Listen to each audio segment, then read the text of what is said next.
E aí, bruxada, como é que vocês estão?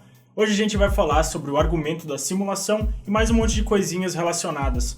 Espero que vocês gostem, porque foi de longe a pesquisa mais aprofundada que eu fiz e infelizmente tive que deixar muita coisa de fora que talvez a gente veja mais pra frente em alguns episódios. Sem mais, bora, edição roda abertura.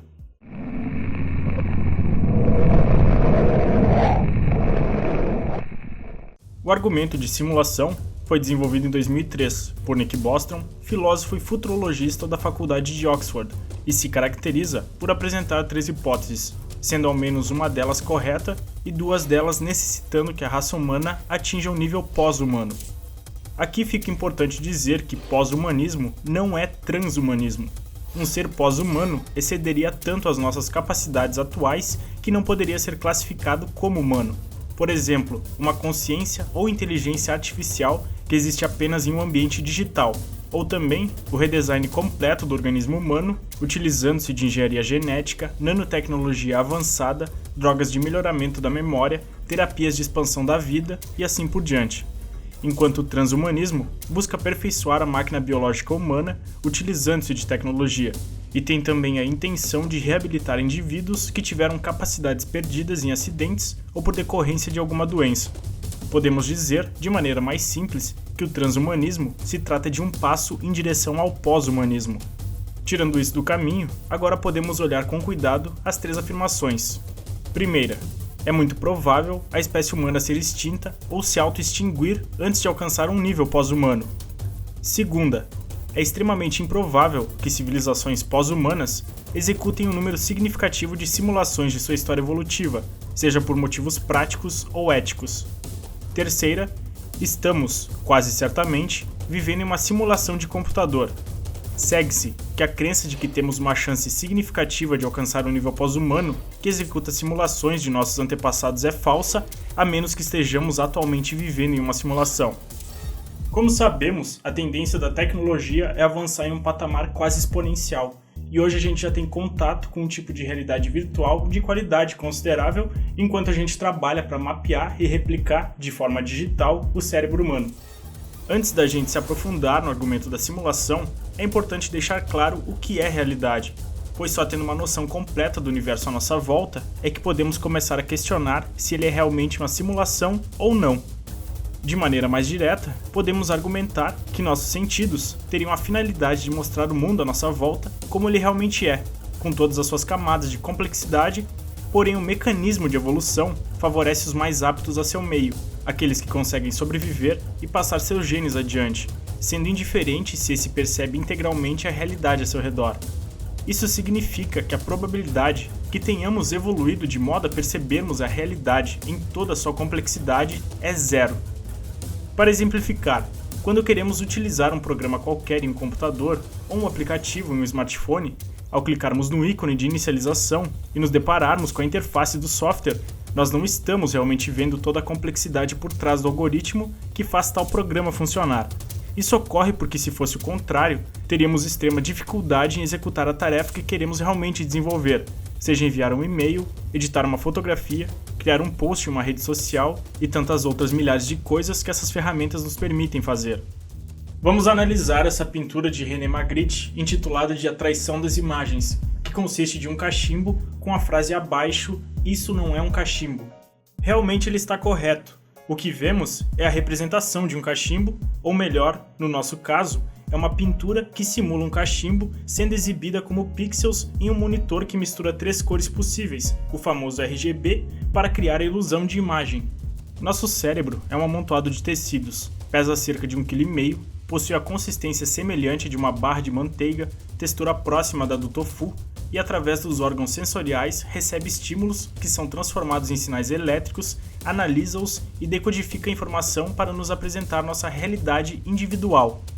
Mesmo se existisse uma máquina capaz de analisar e apresentar essa realidade individual para outros, ainda assim estaríamos apenas simulando essa operação, sem nunca poder realmente experimentar a realidade de outra pessoa na íntegra, fazendo o ditado "tão perto, mas tão longe" ter um sentido muito mais profundo e contemplativo, em minha opinião.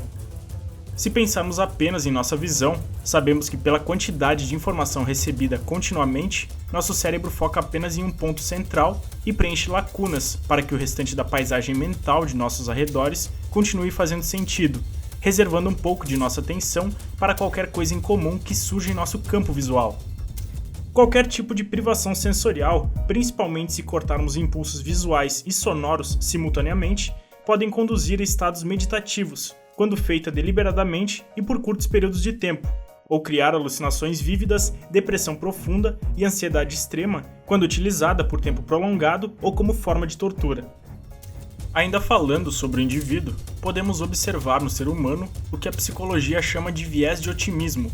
Esse fenômeno abrange mais de 80% da população e caracteriza-se por fazer as pessoas possuírem uma tendência de superestimarem a probabilidade de eventos positivos e subestimarem a probabilidade de eventos negativos. Por exemplo, mesmo sabendo que a probabilidade estatística de um casamento terminar em divórcio antes dos 10 primeiros anos de união é de 41,6%, todos os casais recém-formados acreditam que essa chance é nula no caso deles. É interessante lembrar que o viés do otimismo percebe o indivíduo positivamente e o grupo negativamente. Geralmente nos colocamos em um tipo de pedestal, o que pode, em muitos casos, ter efeitos catastróficos na psique quando algo negativo ocorre inesperadamente. Então, seja positivo sim, mas esteja sempre preparado. Pessoas com níveis brandos de depressão tendem a ser mais realistas e indivíduos com depressão profunda são totalmente pessimistas. Ter uma mentalidade voltada para esse lado pode ser mais lógico para alguns, pois caso algo de bom ocorra, será uma surpresa muito bem-vinda e trará consigo felicidade e algum tipo de realização, enquanto a pessoa otimista poderá não notar quando coisas boas acontecem aleatoriamente. O interessante é que o exato contrário ocorre. Quem possui uma mentalidade com a tendência a extrapolar cenas imaginárias ruins tem um grande aumento de ansiedade, quase não existente em pessoas otimistas. E essas, ainda, por terem um pensamento positivo, acabam se esforçando mais em suas vidas pessoais e profissionais, tendo uma qualidade de vida muito melhor que de um realista ou pessimista. Apenas com o modo de imaginar o mundo à nossa volta e o nosso futuro, a gente já está, de uma maneira muito sutil, alterando a nossa realidade. A realidade é aquilo que, quando você para de acreditar, não desaparece. Essa é uma famosa citação do escritor de ficção científica Philip K. Dick, responsável pelo aprimoramento desse tipo de literatura, mas mesmo assim não tendo reconhecimento em vida. Essa frase realmente faz muito sentido, mas, por bem ou mal, o ser humano é uma criatura de crenças, mesmo quando ciente dos processos químicos e ou biológicos que nos limitam e moldam. Tal qual uma ilusão de ótica, sabemos o que faz nossa visão ser enganada, mas continuamos tendo nossa percepção alterada. A maior ilusão criada pelo ser humano é a própria sociedade, que em alguns casos é chamada de hiperreal, tendo em seu centro a economia como força motriz, o que é algo realmente bizarro quando paramos para analisar. Dinheiro, basicamente, traça uma linha que separa vida e morte em nossa sociedade, e a única coisa que dá valor às notas de papel fiduciário é a nossa crença comum. E se tal sistema entrasse em colapso, provavelmente, levaria a civilização, do modo como conhecemos, consigo. Em 1976, Richard Dawkins criou o termo meme em seu livro O Gene Egoísta, fazendo uma analogia entre uma unidade de informação e os genes, pois essas unidades se autorreplicam, sofrem mutação e respondem a pressões seletivas, do mesmo modo que os genes. Os memes podem ser ideias ou qualquer outro tipo de informação que possa ser aprendida e transmitida facilmente como unidade autônoma. Mais coloquialmente, o termo meme pode significar apenas a transmissão de informação de uma mente para a outra.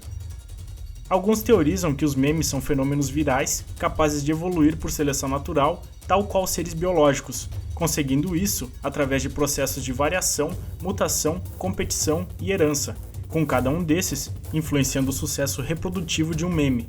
E como sabemos, temos ideias milenares ainda existindo e moldando nosso comportamento como indivíduos e sociedade, sendo que elas foram desenvolvidas por pessoas como nós, ou seja, apenas uma outra camada de ilusão que impomos a nós mesmos para filtrar drasticamente a realidade. Citando Cobb, personagem do Leonardo DiCaprio no filme A Origem, qual o parasita mais resistente? Uma bactéria? Um vírus? Não, uma ideia. Resistente e altamente contagiosa. Uma vez que uma ideia se apodera da mente, é quase impossível erradicá-la.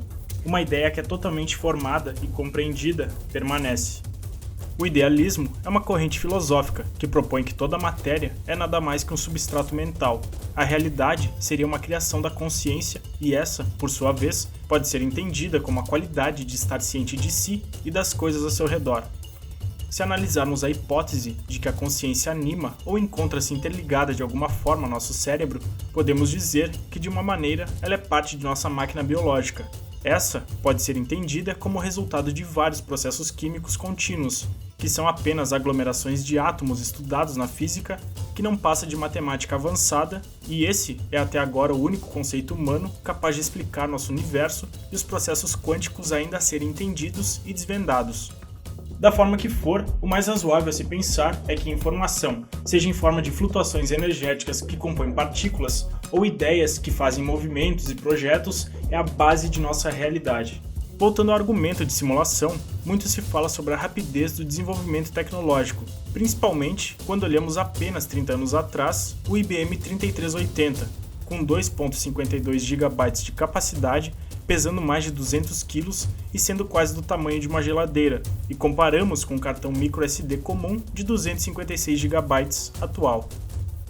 O desenvolvimento tecnológico também permitiu a melhoria das simulações tridimensionais em jogos, o que culminou, nesse ano, a explosão da realidade virtual, ainda dando seus primeiros passos, principalmente quando tratamos da interação do jogador com o ambiente virtual.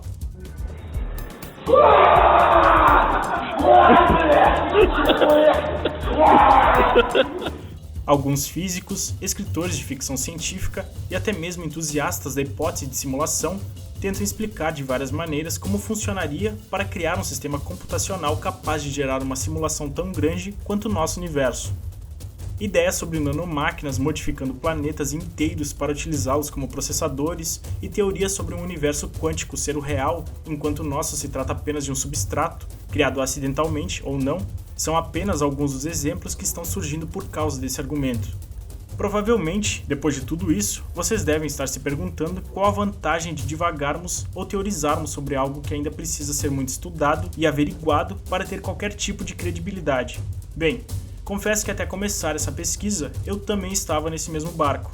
Porém, do mesmo modo que a jornada do herói nos ensina, é só depois de sairmos da nossa zona de conforto que podemos começar a fazer mudanças no status quo e nos desenvolvermos como indivíduos.